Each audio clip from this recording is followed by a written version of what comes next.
지난주 저는 여러분에게 신앙생활을 함에 있어서 가장 중요한 것이 있다고 말씀드렸습니다. 신앙생활을 함에 있어서 가장 첫 단추와도 같고 전제가 되는 것이 있다고 말씀을 드렸습니다. 그것은 바로 구원의 확신이 있어야 한다고 말씀을 드렸습니다. 구원의 확신, 내가 예수님을 믿고 영원한 생명을 얻었다는 확신, 그리고 오늘 죽어도 천국에 갈 수 있다는 믿음의 확신, 이것이 중요합니다. 이런 확신이 없는 사람은 진정한 예배자가 될 수 없습니다.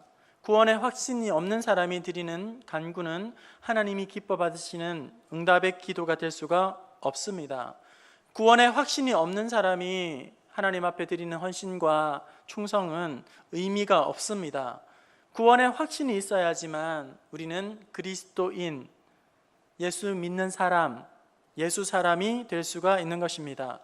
그런데 교회 안에도 성도들 가운데에 적지 않은 분들이 구원의 확신이 없는 분들이 있습니다. 그리고 구원의 확신이 수시로 이랬다 저랬다 흔들리는 분들도 있습니다. 또한 잘못된 구원의 확신을 가지고 스스로 착각하고 구원받은 양 그렇게 오해하고 가는 분들도 있습니다. 이런 수시로 흔들리는 혹은 잘못된 구원, 그것이 아니라 흔들리지 않는 반석과 같은 구원의 확신을 우리는 어디에서 확인할 수가 있을까요? 우리 말씀을 볼까요? 고린도후서 13장 5절입니다. 구원의 확신이 우리가 어떻게 확신을 가질 수 있을까요? 함께 읽어봅시다. 시작. 너희는 믿음 안에 있는가? 너희 자신을 시험하고 너희 자신을 확정하라. 예수 그리스도께서 너희 안에 계신 줄을 너희가 스스로 알지 못하느냐? 그렇지 않으면 너희는 버림받은 자니라. 너희 스스로를 시험해보고 너희 스스로를 확증해보라. 무엇을 시험해보고 무엇을 확증해보라고요? 말씀에 예수 그리스도가 너희 안에 있는지 시험해보고 확증해보라는 거예요. 우리 안에, 내 안에 예수 그리스도가 분명히 있다는 사실을 알지 못하면 어떻게 된다고요? 너희는 버림받은 자니라. 이렇게 말씀하고 있습니다. 우리가 확증하고 살아가야 할 것은 예수님께서 내 안에 있다는 사실입니다. 예수님께서 성령으로 말미암아 우리 안에 거하시는 것을 우리는 확신하고 그렇게 살아가야만 하는 것입니다. 그런데 많은 그리스도인들이 예수님과 동행하면서도 불구하고 하나님께서, 우리 예수님이 나와 함께 하신다는 그런 확신이 없어요. 우리 예수님께서 우리 가운데에서 역사하심에도 불구하고 그 역사하심을 깨닫지 못하는, 그렇게 살아가는 분들이 있습니다. 그렇기 때문에 우리는 너무나도 쉽게 유혹에 넘어지는 거예요. 함께 하시는데도 함께 하심을 느끼지 못하고 역사하심에도 불구하고 역사하심을 인지하지 못하니까 너무나도 쉽게 우리는 무너지고 또 주저앉게 되는 것입니다.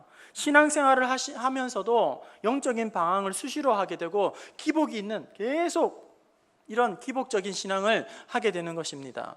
함께 하시는 우리 예수님을 인정하지 못하고 그렇게 살아가고 있기 때문에 십수년을 신앙생활을 하고 교회를 출석을 해도 조금도 그 믿음이 자라지 못하고 성장하거나 성숙하지 못하고 예수님이 함께 하신다는 것을 느끼지 못하기 때문에 변화도 능력도 간증도 은혜도 누리지 못하고 건조한 그런 신앙생활을 하게 되는 것입니다.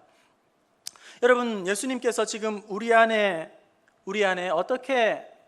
어떤 방식으로 와 계실까요? 예수님은 성령으로 우리 가운데에 함께 하시는 줄로 믿습니다. 부활하시고 승천하신 예수님은 지금 하나님의 보좌 우편에 앉아 계십니다. 그리고 우리에게 성령을 주셔서 우리 안에 주님이 함께 거하게 되십니다. 그리고 성령께서 내 안에 함께 계시는 그런 사람은 어떤 증거를 가지고 있을까요? 지난주에 성령이 우리 안에 거하시는 증거에 대해서 세 가지를 살펴보았습니다. 성령이 우리 안에 거하시는 것, 그것은 우리의 기분 따라 우리의 때때마다 감정 따라, 느낌에 따라 있는 것도 같고 없는 것도 같고 그렇게 우리가 확신하는 것이 아니라 말씀을 통해서 우리 안에 성령이 있다는 사실을 분명하게 증거해야 한다고 했습니다. 세 가지 어떤 것이 있었죠? 지난주에? 기억하십니까? 잘 기억이 안 나시죠? 네, 감사합니다. 네, 기억이 안 나야지 목사가 또 이렇게 설교를 할 수 있잖아요. 그죠? 자, 세 가지 다시 한번 생각해 봅시다. 첫 번째, 예수님을 나의 주님으로 고백할 수 있다는 거예요. 고린도전서 12장 3절. 또 성령으로 아니하고는 누구든지 예수를 주시라 할 수 없느니라. 성령이 아니고는 예수님을 나의 구원자, 주님이라고 고백할 수가 없다고 말씀합니다. 그리고 두 번째, 하나님을 어떻게 부른다고요?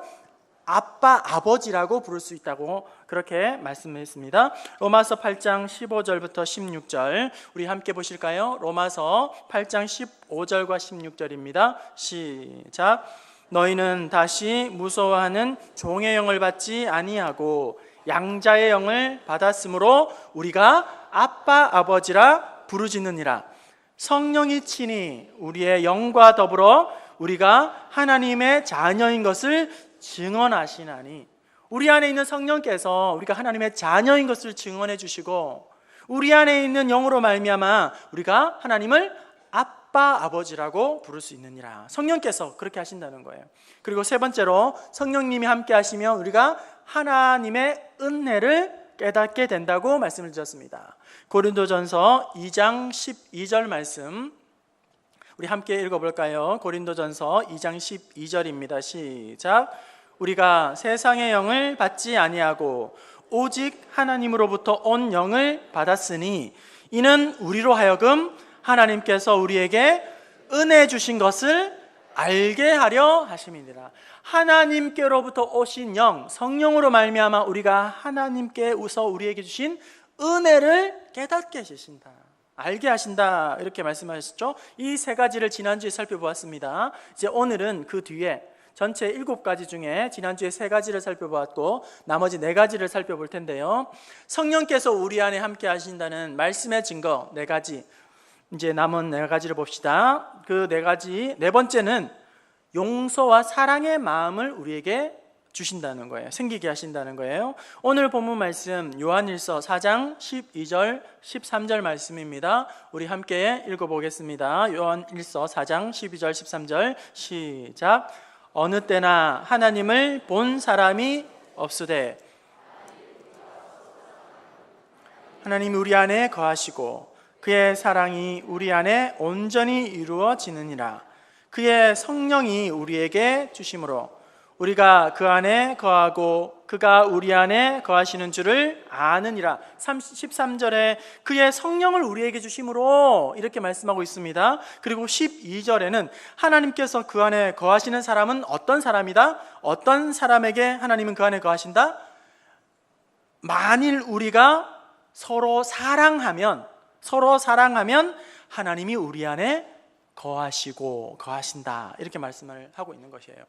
여러분, 정말 예수님을 구주로 믿고 또 예수님을 마음에 영접한 사람은 누구든지 용서하는 마음과 사랑해야 한다는 그런 성령의 음성, 성령의 그 마음을 우리가 받게 된다는 거예요. 그렇지 않고 어떤 사람에 대해서 계속 원한을 품고 살아가고 그리고 원수 갚고 싶은 그런 마음을 품고 살아가고 있다면 그 사람은 정말 내가 예수 믿는 사람 맞는가, 거듭난 사람 맞는가 한번 의심해 봐야 된다는 거예요. 점검을 해봐야 된다는 거예요.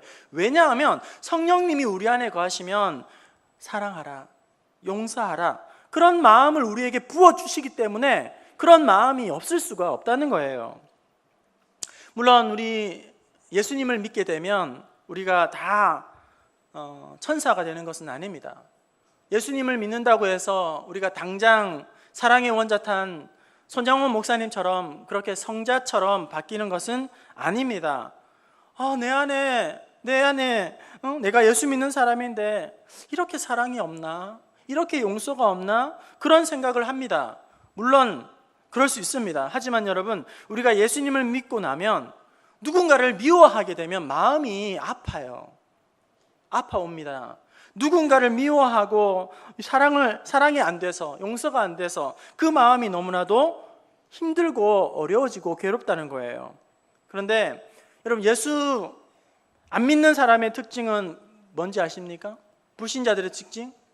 미워해도 마음껏 미워할 수 있다는 거예요. 얼마든지 마음껏 꺼리낌 없이 미워하고 싶은 만큼 미워할 수 있습니다. 그 미움의 대상이 아버지도 될 수 있고 어머니도 될 수 있고 형제 자매, 그리고 이웃도 될 수 있고 시어머니도 될 수도 있고 내 자식이라 할지라도 예수가 없으면 불신자들은 미워하고 싶은 만큼 얼마든지 미워해도 됩니다. 하지만 여러분, 우리가 예수님을 만나고 그 마음에 예수님을 영접한 사람은 그 안에서 일어나는 놀라운 변화가 있어요. 하루아침에 우리가 다 사랑하는 사람, 용서하는 사람, 천사와 같은 사람, 그런 사람은 되는 것은 아니죠. 여전히 마음에 안 들고 미운 구석이 있고 그 사람이 싫습니다. 그런데 우리의 가운데에 성령님이 오시고 나서 딱 한 가지 달라지는 것이 있어요. 미워하면 안 되는데 그런 마음이 들어오게 되는 거예요. 이 마음은 성령님이 기뻐하지 않는 마음인데 그런 마음이 우리 속에 들어온다는 거예요. 그래서 그런 마음이 들어온 이후에는 누군가를 미워하면 우리 마음이 힘들어진다는 거예요. 괴로움을 느낀다는 거예요. 마음의 고통을 느끼기를 시작하게 된다는 겁니다. 성령님이 오시면 마음에 그런 변화가 시작된다는 거예요. 여러분, 부부싸움 들키지 않았지만 많이 하시나요? 네, 부부싸움을 심하게 다투었다고 한번 생각해 보세요. 그렇죠? 그런데 너무너무 마음이 상하고 이번만큼은 아무리 생각을 해도 내가 잘못한 게 없는 것 같아요. 100% 상대방이, 아내가, 남편이 잘못하고 틀린 것 같아요. 아니, 어쩜 이런 생각을 할 수 있을까? 응? 해도 너무한 거 아니야?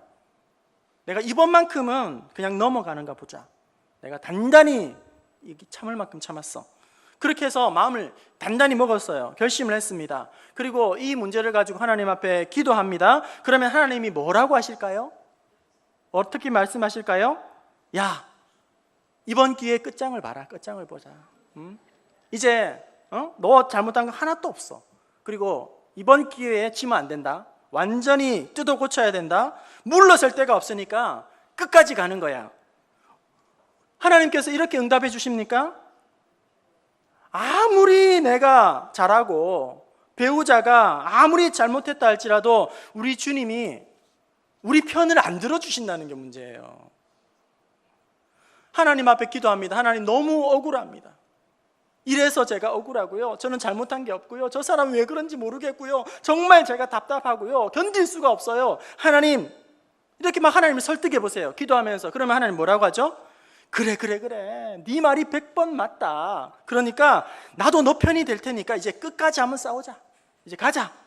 이번만큼은 참지 말고 본때를 보여줘야 정신을 차리지 않겠니? 자, 이렇게 하는 것은 하나님의 음성이 아니라 마귀가 주는 생각이죠. 사탄이 주는 것입니다.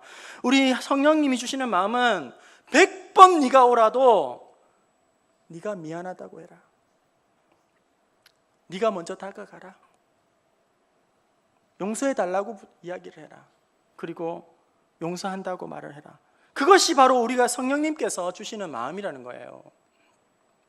여러분, 제가 부부싸움을 이기는 법을 제가 가르쳐 드릴게요. 귀가 솔깃하시죠? 네, 이렇게 하시면 여러분 100점 100승 할 수 있습니다. 부부싸움을 절대 이기는 결정적인 방법은 기도 안 하시면 돼요. 네, 기도하면 지는 거예요. 부부싸움 하시고 기도하지 않으시면 돼요.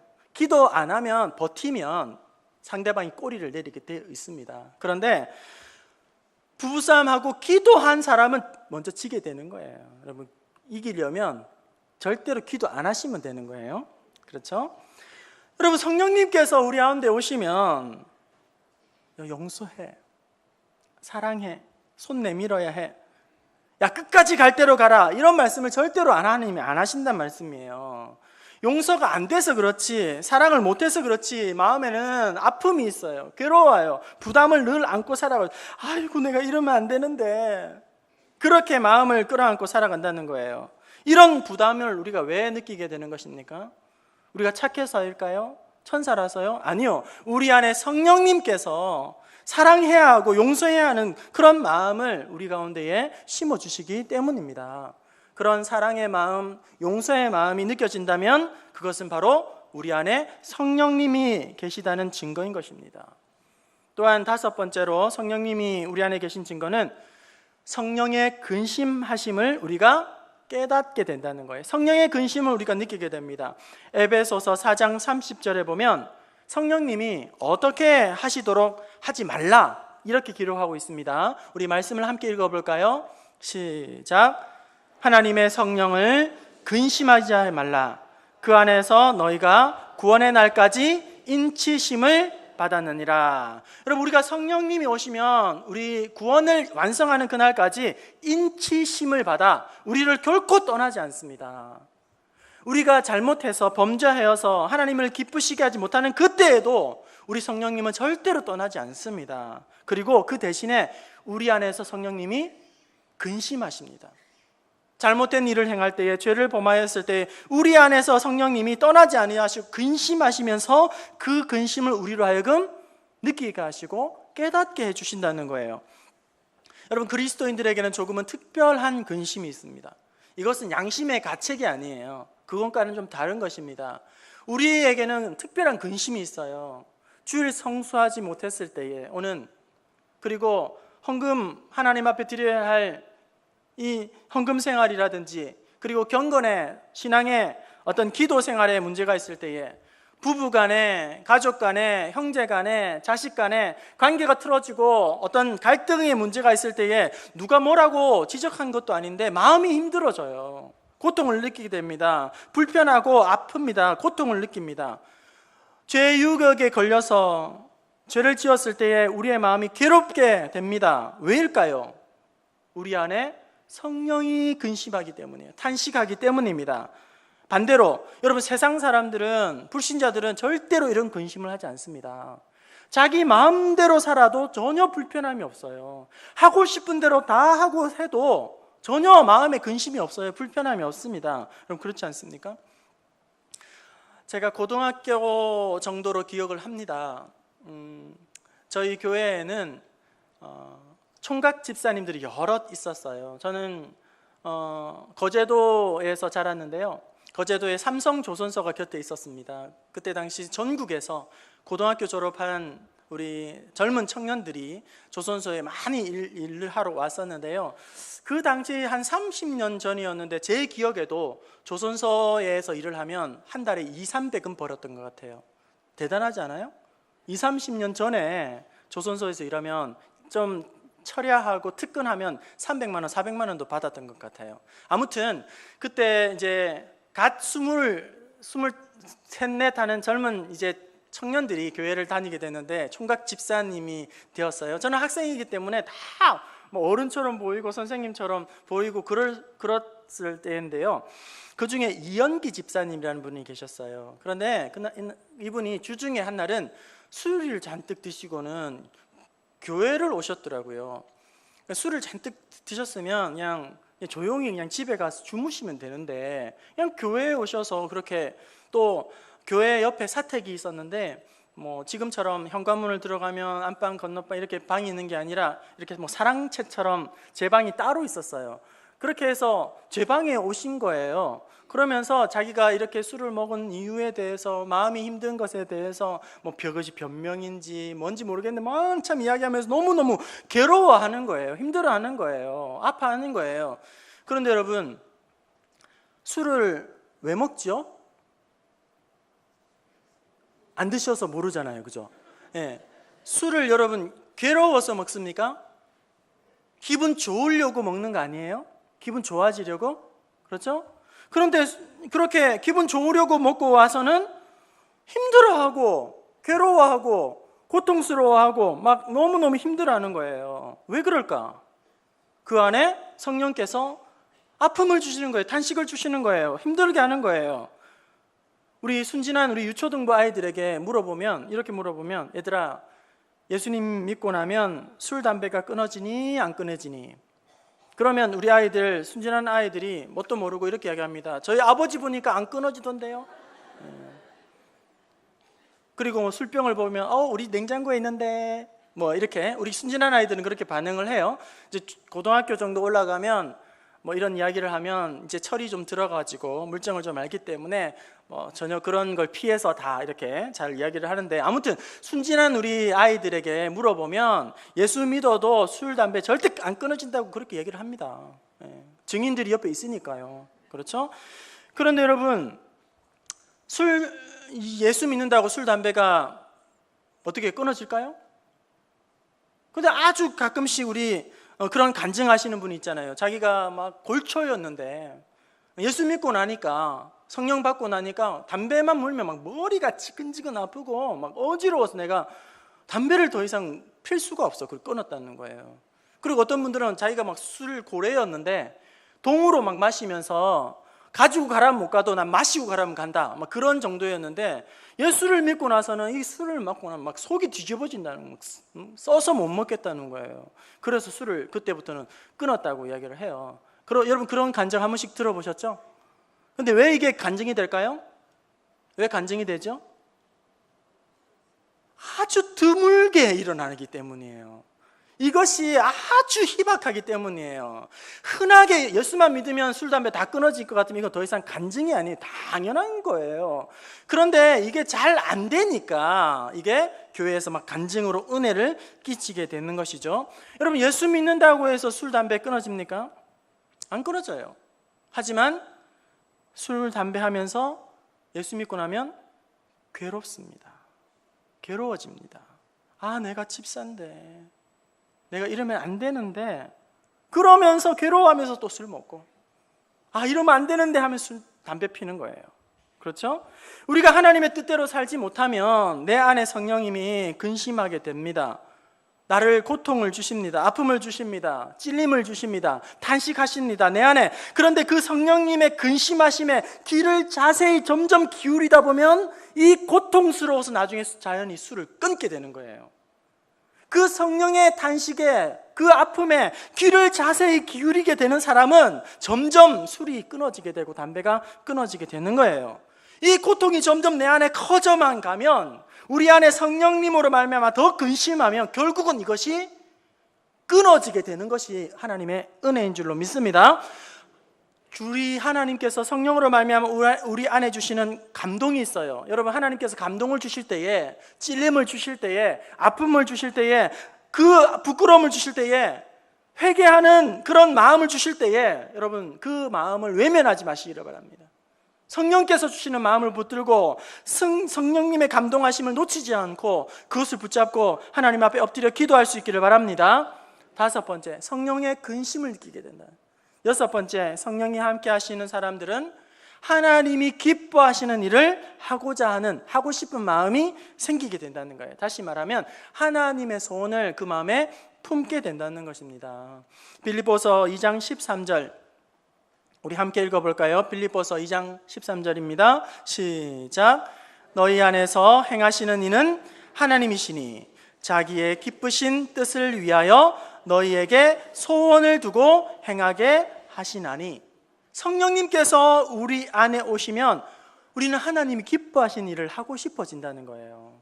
하나님이 기뻐하시는 일을 하고 싶고, 그것이 마음의 소원이 되고, 그것이 기도의 제목이 되고, 아무도 그것을 우리에게 강요한 사람이 없는데 성령님이 우리 안에 오시면 하나님이 기뻐하시는 일을 하고 싶은 마음이 생긴다는 겁니다.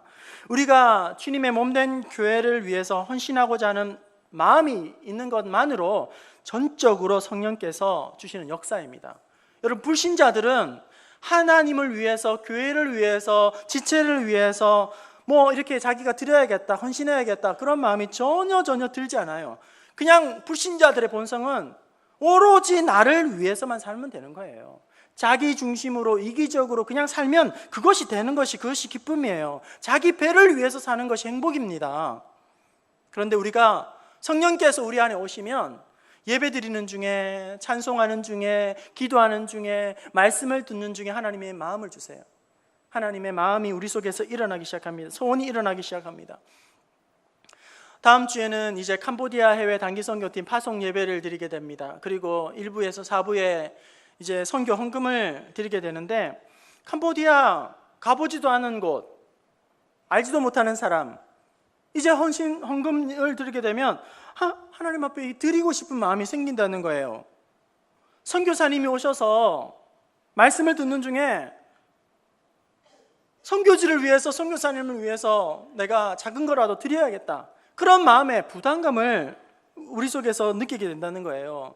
나보다 더 잘 사는 A 집사도 가만히 있는데, 나보다 더 부자고 나보다 더 넉넉한 B 집사도 가만히 있는데, 그에 비해서 나는 가진 게 많지 않음에도 불구하고 선교지를 위해서, 선교사님을 위해서 내가 드리고 싶다는 그런 마음, 부담감, 그런 거룩한 부담감들이 생긴다는 거예요. 그것은 바로 성령께서 우리 안에 주시는 마음이라는 것입니다.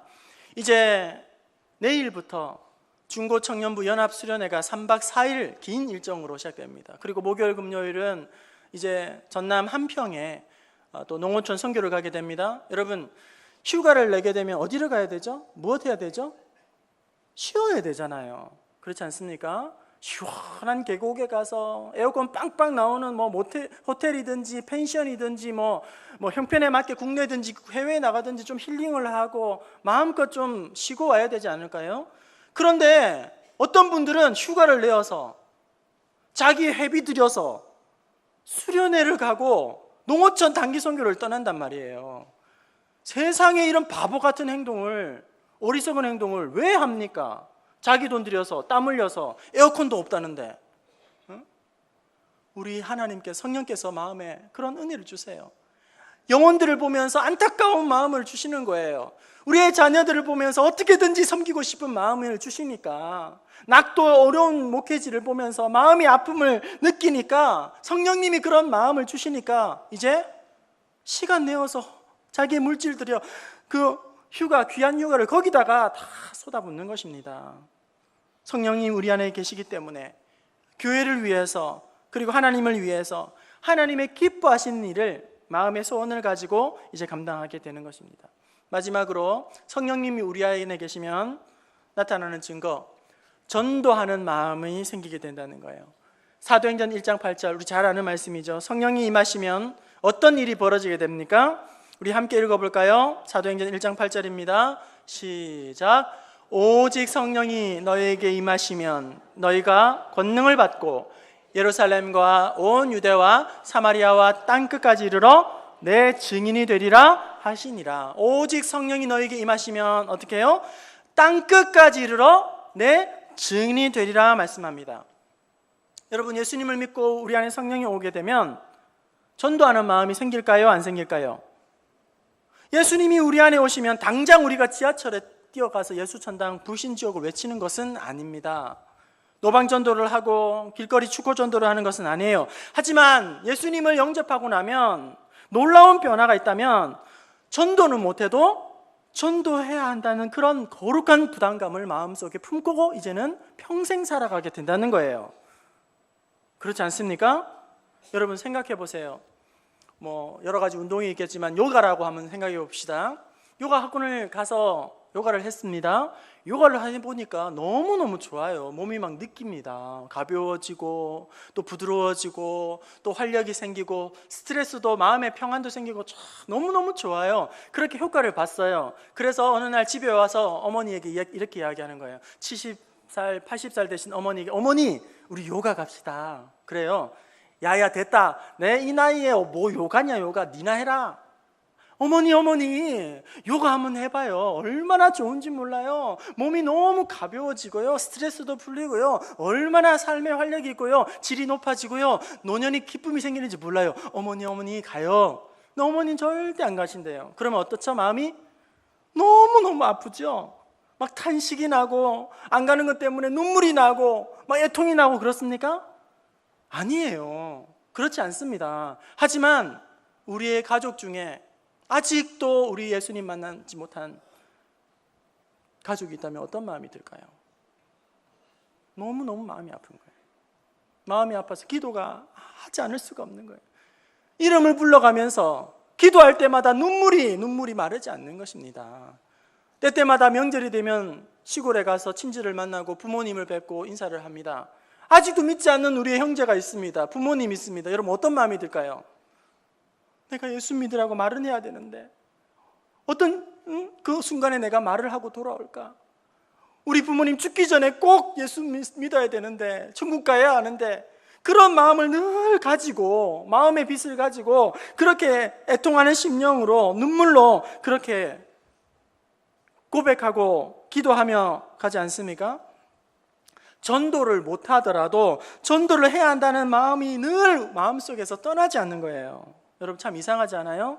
다른 것은 다 좋은 것은 권하고 해도 그만 안 해도 그만이에요. 그냥 뭐 어쩔 수 없잖아요. 그죠? 하지만 예수를 믿지 않는 우리의 가족들에게, 형제들에게, 이웃에게는 이 예수 이야기를 안 해주면 견딜 수 없는 마음이, 떨칠 수 없는 마음의 부담감들이 늘 우리 속에 있는 거예요. 그것은 바로 우리 안에서 성령이 너에게 임하시면 너희가 땅끝까지 이르러 내 증인이 되리라. 그 마음이 우리 속에서 떨칠 수 없는 부담감들이 일어나기 때문입니다. 성령이 우리 안에 있기 때문이에요. 자, 7가지, 여러분 제가 7가지를 말씀드렸어요. 이상의 성령님이 우리 안에 계시는 말씀의 증거, 다시 한번 생각해 볼. 첫 번째, 예수님을 나의 주님으로 고백한다. 두 번째, 하나님을 나의 아버지로 고백한다. 세 번째, 하나님의 은혜가 마음에 깨달아진다. 그리고 네 번째, 사랑하는 마음, 용서하는 마음을 느끼게 된다. 그리고 다섯 번째, 이제 성령의 근심하는 마음도 느끼게 된다. 여섯 번째, 하나님이 기뻐하시는 일을 하고 싶은 마음이 든다. 마지막 7번째, 전도하고 싶은 마음이 마음속에 든다. 7개예요. 자, 여러분 동그라미 한번 쳐보세요. 몇 개 해당되시죠? 몇 개 정도 해당이 돼야 우리가 구원받은 확신을 가질 수 있는 합격일까요? 네? 세상으로 말하면 절반, 과반 맞춰야죠. 그죠? 그래서 3개면 꽈락이고 4개면 합격이고 그렇잖아요? 그런데 여러분, 이 구원의 확신이라는 것은 이 7가지 중에 단 하나만 있으면 되는 겁니다. 그 중에도 예수님을 나의 구주로, 그리스도로 내가 부른다, 이 한 가지가 있게 되면 그 사람은 구원받은, 확실히 구원받은, 예수님이 그 안에 계신다는 사실을 의심 없이 믿고 살아가도 되는 것입니다. 예수님이 나의 구주가 되신다, 이것은 이런 믿음만 있으면 이제 나머지 6개는 곧 다 그 속에서 느껴지게 되는 것입니다. 이제 마지막으로 성령님이 우리 안에 와 계신 증거를 살펴보았어요. 그런데 우리의 마음을 한번 생각해 봅시다. 여러분, 우리의 마음은 어떤 곳일까요? 우리의 마음은 어떤 모양일까요? 선지자 예레미야는 우리의 마음, 사람의 마음이 어떤 것이라고 우리에게 설명해 주고 있습니다. 예레미야 17장 9절 말씀, 우리 함께 보실까요? 예레미야 17장 9절입니다. 시작. 거짓되고 심히 부패한 것은 마음이라 누가 능히 이를 알려마는. 천길 물속은 알아도 한길 사람 속은 모른다. 그리고 그 마음은 만물보다 거짓되고 심히 부패한 것이 마음이라고 이야기합니다. 이 세상의 모든 것보다 거짓되고 그리고 심히 부패하다. 다른 성경에 보면 아주 썩어 문드러졌다, 이렇게 표현을 하고 있어요. 여러분, 우리의 마음이 그런 거예요. 우리의 마음은 얼마나 거짓되고 부패하고 더러운지, 얼마나 더러운지 추한지 몰라요. 그런데 그런 추하고 더러운 우리의 마음에 누가 와 계시다고요? 성령님께서 와셨다는 거예요. 성령님께서. 얼마나 놀라운 건지 모릅니다. 성령님이 우리 안에 와 계신다. 우리의 마음이 깨끗해서가 아니고요, 우리가 성령님께서 우리 안에 거하실 만큼 우리가 좋은 장소라서 그런 것이 아니고요, 우리는 냄새나고 추하고 악하고 더럽지만 그럼에도 불구하고 성령님께서 우리 안에 거하시는 것입니다. 여러분 생각해 보세요. 여기 완전히 더럽다고 생각해 보세요. 냄새가 나고 더러워요. 여기에서 여러분 예배 드릴 수 있을까요? 여러분의 집이, 안방이 오물로 가득 차고 분비물로 가득 찼다고 생각해 보세요. 그러면 여러분 거기에다 밥상을 차려서 음식을 맛있게 먹을 수 있습니까? 도무지 비위에 상해서 음식을 먹을 수가 없겠죠.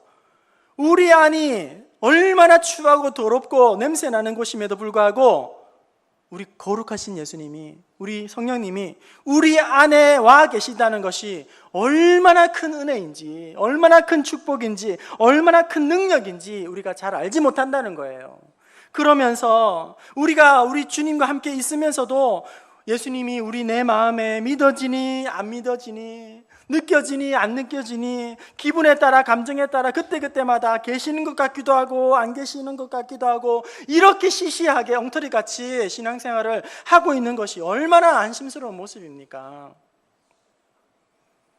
우리 주님은 그 온갖 악취에도 불구하고 우리를 결코 떠나지 아니하시고 우리 가운데 함께 계시면서 늘 우리에게 새 힘을 주시고 우리에게 능력을 부어주시는 줄로 믿습니다. 그런 주님을 날마다 우리 가운데에 모시고 굳게 믿으면서 주님과 동행하며 고백한 대로 승리가를 높이 올려부리는 저와 여러분 될 수 있기를 주님의 이름으로 축원합니다.